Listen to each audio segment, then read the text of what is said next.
Hi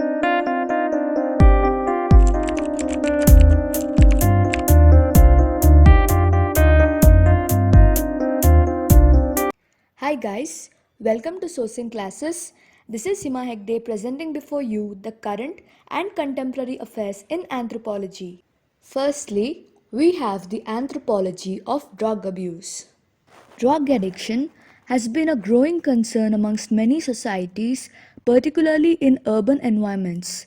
In most cultures, drug users are highly stigmatized and treated with deviant statuses. Commonly, the faults of drug addiction are attributed to the individual character and choice. Popular educational methods against drug usage and public discourse often ignore the systemic factors behind it. The drug usage and views on it vary between cultures and subcultures and between various substances. Now, let us speak about the global patterns shaping poverty. Statistically, drug use is commonly tied to very specific socio-economic and global patterns. In the last several decades, large scale policy shifts associated with neoliberalism and an individualist capitalist ideology have further impacted poor communities. Thus, as social services are reduced and poor urban populations are displaced and blamed for their faults, class divisions and economic inequities continue to worsen. These factors have encouraged drug usage in the populations as poverty can often be tied to trauma, loss, and abuse. In communities in which drug usage has taken root, the drug usage reshapes kinship relationships and becomes an enduring aspect of community and family. Now, why use ethnographic methods? The use of ethnographic methods is the key to the methodology of anthropology. The process of participant observation and immersion that is tied to anthropology allows researchers to form deeper bonds with the subjects. While drug addicts are highly stigmatized individuals in the society, they are still members of our culture and worthy of understanding from their perspective. The emic approach in anthropology, which seeks to understand individuals and cultures through their own viewpoints, is well suited here. The use of long term periods of research is the key of many anthropologists' research.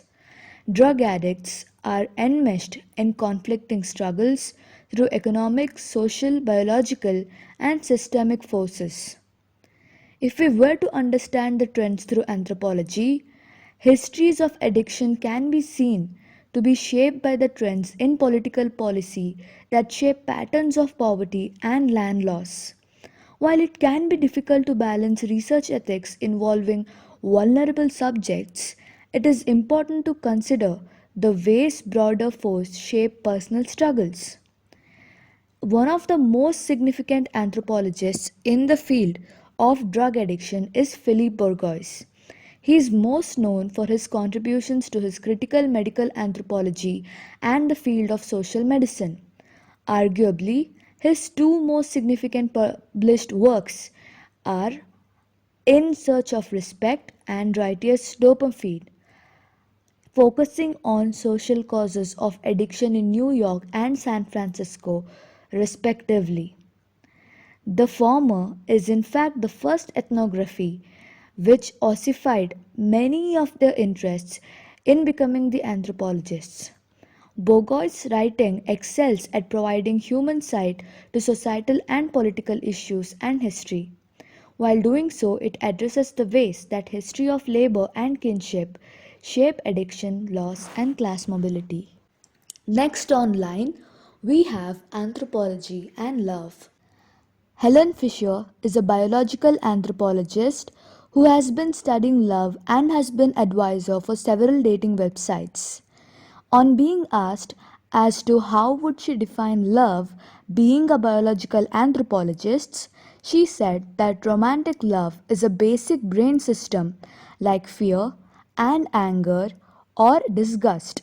We humans have evolved three distinct brain systems for mating and reproduction, that is, the sex drive, romantic love, and feelings of deep attachment. People make the mistake of thinking that these are phases. They are not phases, they are brain systems, and they can operate in any combination in order. I went through the last 40 years, I, as in Helen Fisher, 40 years of psychological material looking for how academics define love, and here are some of the basic traits. Someone you love takes on special meaning. You focus your attention on them. You have high energy when you're in love. You can walk all night and talk till dawn.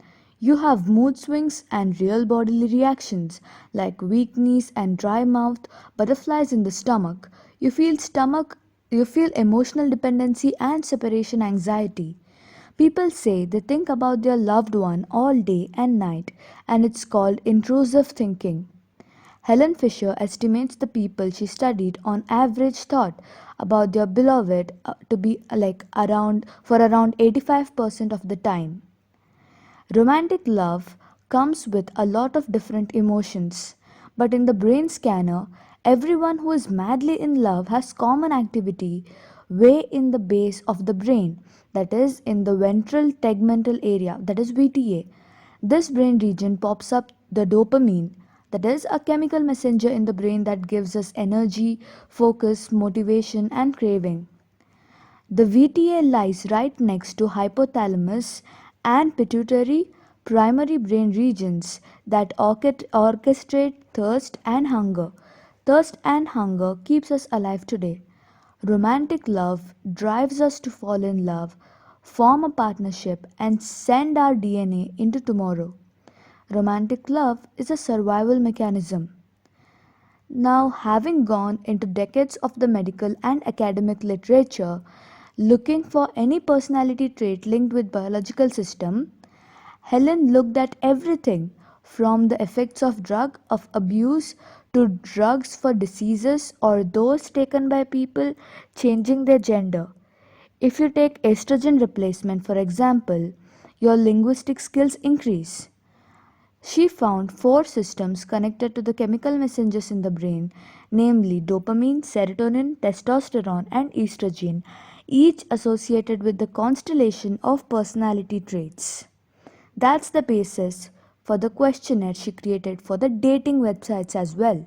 Lastly, we have the Garo tribes. Garo is a Tibeto-Burman ethnic tribal group from the Indian subcontinent living mostly in the Indian states of Meghalaya, Assam, Tripura and Nagaland and in neighboring areas of Bangladesh including Madhupur, Haluaghat, Dobaura, Kolmakanda, Jamalpur, Sherpur and more. Historically, the name Garo was used for a wide range of inhabitants in southern bank of Brahmaputra, but now refers to those who call themselves a Chikmande, that means the hill people. And the name Garo is now being used by the outsiders as an exonym. They are the second largest tribe in Meghalaya after the Kashi and comprise about the third as the local population. Many of the Garo community follow Christianity, with some rural pockets practicing traditional animist religion known as Songsarek. It is argued that the indigenous groups who settled in the Garo Hills brought their ancient animistic religious beliefs and practices with deities who must be appeased with religious ceremonies, rituals, and animal sacrifices to ensure the welfare of the tribe. Now, speaking of Sangsarik, the religion of the Garo, their tradition Dagbawal relates to their most prominent cultural activities. In 2000, the group called Risi Jilma was founded to safeguard the ancient Garo Songsarik religion. Seeing the Songsarik population in decline, youth from the subdivision of Garo Hills felt the need to preserve the culture. The Rishi Jilma group is active in about 480 villages in and around the Garo Hills. The Garo language belongs to the Tibeto-Burman language family. The language was not traditionally written down. Customs, traditions, and beliefs were handed down orally. Brief lists of Garo words were compiled by the East India Company officials in the 1800s, and Garo acquired a Latin-based spelling system during the late 19th century. Devised by American Baptist missionaries and based on a northeastern dialect of Garo. The first translation of Garo Bible was published in 1924. The modern official language in schools and government offices is English. The Garo are one of the few remaining matrilineal societies in world. The individuals take their clan titles from their mothers. Traditionally, the youngest daughter inherits the property from her mother. Sons leave their parents' house at puberty and are trained in the village bachelor dormitory. After getting married, the man lives in the women's house or the wife's house. In Garo habitations, the house where unmarried male youth or bachelors live is called Nokpante. The women were forbidden from entering Nokpante. Any woman who broke this rule was considered tainted, but this is not as common now.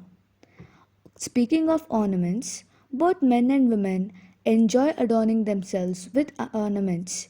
The dresses of Meghalaya worn by the Garo tribe vary depending on the basis of the place of residence of the people. Women who belong to faraway villages of Garo wear an ekin, that is, a small cloth worn around the waist. The traditional dress of Garo women is called the Damkanda, the Dakmanda, the Dakshari. In keeping with the modern age, Garo women also wear saris, t-shirts, pajamas, and Garo men wear jeans, t-shirts, and shirts. The staple cereal food is rice. They also eat millets, maize, tapioca, etc. So that is it for today. Hope you found it informative. Thank you.